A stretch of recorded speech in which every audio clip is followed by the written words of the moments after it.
नमस्कार, मैं मनु चौधरी और आप देख रहे हैं news live. Know your army प्रदर्शनी में पहुंचे नोबल पब्लिक स्कूल के विद्यार्थी।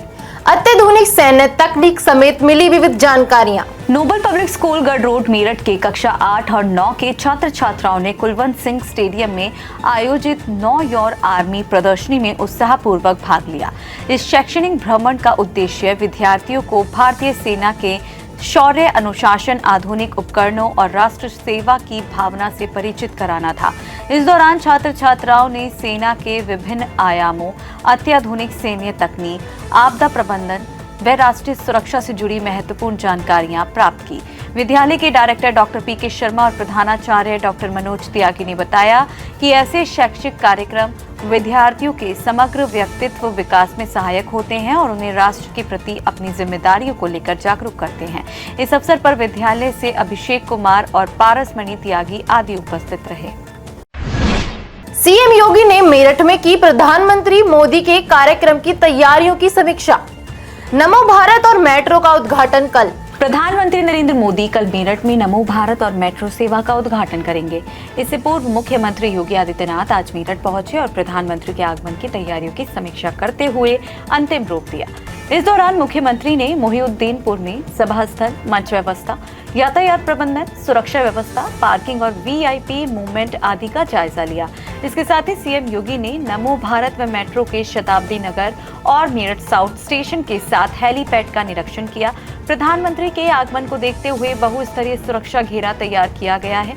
प्रधानमंत्री और मुख्यमंत्री का सुरक्षा फ्लीट भी तैयार कर लिया गया है। इसके अलावा रैली स्थल को एसपीजी ने अपने कब्जे में ले लिया है और पुलिस ने ड्यूटी चार्ट जारी कर दिया है। सुरक्षा ड्यूटी में 3 जोन मेरठ, आगरा और बरेली से पुलिस फोर्स बुलाया गया है। एआई समिट में कांग्रेस के प्रदर्शन के विरोध में भाजपा ने खोला मोर्चा।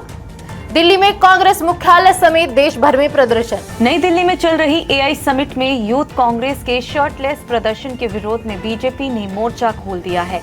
भाजपा कार्यकर्ताओं ने दिल्ली स्थित कांग्रेस मुख्यालय के साथ लोकसभा में नेता प्रतिपक्ष राहुल गांधी के आवास के बाहर प्रदर्शन करते हुए जमकर नारेबाजी की।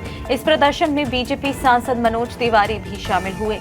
मनोज तिवारी ने कहा कि कांग्रेस ने जिस तरह की हरकत की है उसे ना तो दिल्ली माफ करेगी और ना ही देश माफ करेगा। कांग्रेस ने ऐसा देश विरोधी कृत्य किया है जिसकी कोई माफी नहीं होगी। इसके साथ ही भाजपा ने देश भर में कांग्रेस के खिलाफ विरोध प्रदर्शन किए और मुंबई के मुलुंड में राहुल गांधी के काफिले को काले झंडे दिखाए।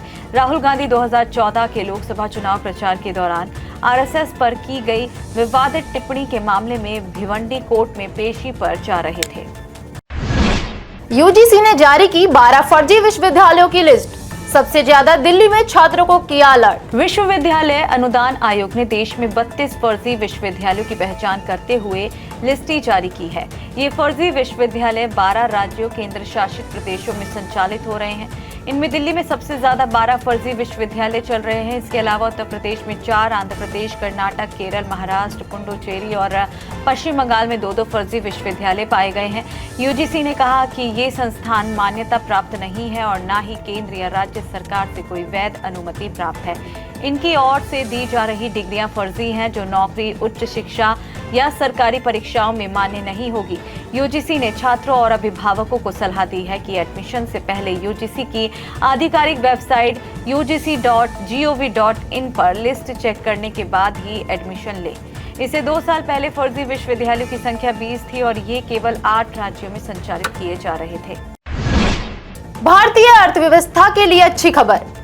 पहली बार फॉरेक्स रिजर्व 725 अरब डॉलर के पार। गोल्ड रिजर्व भी बढ़ा। भारतीय रिजर्व बैंक की ओर से जारी रिपोर्ट के अनुसार 13 फरवरी 2026 को खत्म हुए हफ्ते में भारत का विदेशी मुद्रा भंडार 8.66 अरब डॉलर बढ़कर 725.72 अरब डॉलर के ऑल टाइम हाई पर पहुंच गया है। इसमें विदेशी मुद्रा भंडार का महत्वपूर्ण हिस्सा फॉरेन करेंसी एसेट्स 3.55 अरब डॉलर बढ़कर 573.60 अरब डॉलर हो गया है। इससे पहले का सर्वोच्च लेवल जनवरी में 723.774 अरब डॉलर कर रहा था। इसके साथ ही गोल्ड रिजर्व 4.99 अरब डॉलर बढ़कर 128.46 अरब डॉलर हो गया है। जबकि इंटरनेशनल मॉनेटरी फंड में देश का स्पेशल ड्राइंग राइट $10.3 करोड़ बढ़कर $18.92 अरब पहुंच गया है। विदेशी मुद्रा भंडार किसी भी देश की आर्थिक ताकत का अहम संकेत होता है। यह वह पूंजी है जिसे देश का केंद्रीय बैंक विदेशी मुद्राओं, सोने और अंतर्राष्ट्रीय संस्थाओं की संपत्तियों के रूप में संभाल कर रखता है।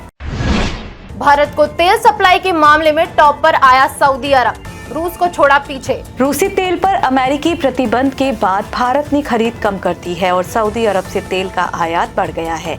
सऊदी अरब से भारत को कच्चे तेल का आयात इस महीने सर्वोच्च लेवल पर पहुंच गया है, जो नवंबर 2019 के बाद सबसे ज्यादा है। टाइम्स ऑफ इंडिया की रिपोर्ट के अनुसार फरवरी में यह आयात लगभग 1 से 1.1 मिलियन बैरल प्रतिदिन रहा है। इस दौरान सऊदी अरब अस्थायी रूप से रूस को पीछे छोड़ते हुए भारत का सबसे बड़ा तेल आपूर्तिकर्ता बन गया है। Global data and analytics service provider कैपलर के अनुसार 20 फरवरी को सऊदी अरब से कच्चे तेल का आयात 1.3 मिलियन बैरल तक पहुंच गया, जो रूस की लगभग 1.1 मिलियन बैरल प्रतिदिन की सप्लाई से ज्यादा है। वहीं बीते कुछ वर्षों में सऊदी अरब भारत के कच्चे तेल आयात में तीसरे या चौथे स्थान पर, जबकि रूस हमेशा टॉप पर रहा है। इसके अलावा भारत को तेल के मामले में इराक और यूएई अन्य 2 प्रमुख आपूर्तिकर्ता रहे हैं।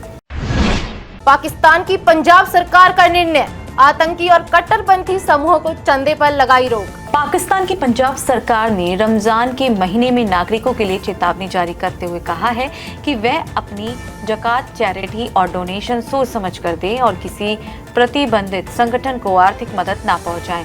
सरकारी आदेश में कहा गया है कि ऐसे संगठनों को किसी भी प्रकार का समर्थन देना एंटी टेररिज्म एक्ट 1997 के तहत अपराध है और पकड़े जाने पर कानूनी कार्रवाई की जाएगी। पाकिस्तानी मीडिया रिपोर्ट्स के अनुसार प्रतिबंधित संगठनों लिस्ट में आतंकवादी संगठन, चरमपंथी समूह और गैर पंजीकृत ट्रस्ट शामिल हैं।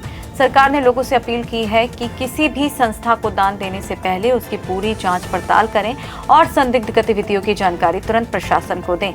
वहीं भारत ने जैश ए मोहम्मद, लश्कर-ए-तैयबा, अल-कायदा, जमियत उल अंसार, ISIS, हिज्ब उत तहरीर जैसे संगठनों को आतंकी संगठन घोषित किया है, जबकि पाकिस्तान इन्हें आतंकी नहीं बल्कि चरमपंथी संगठन मानता है।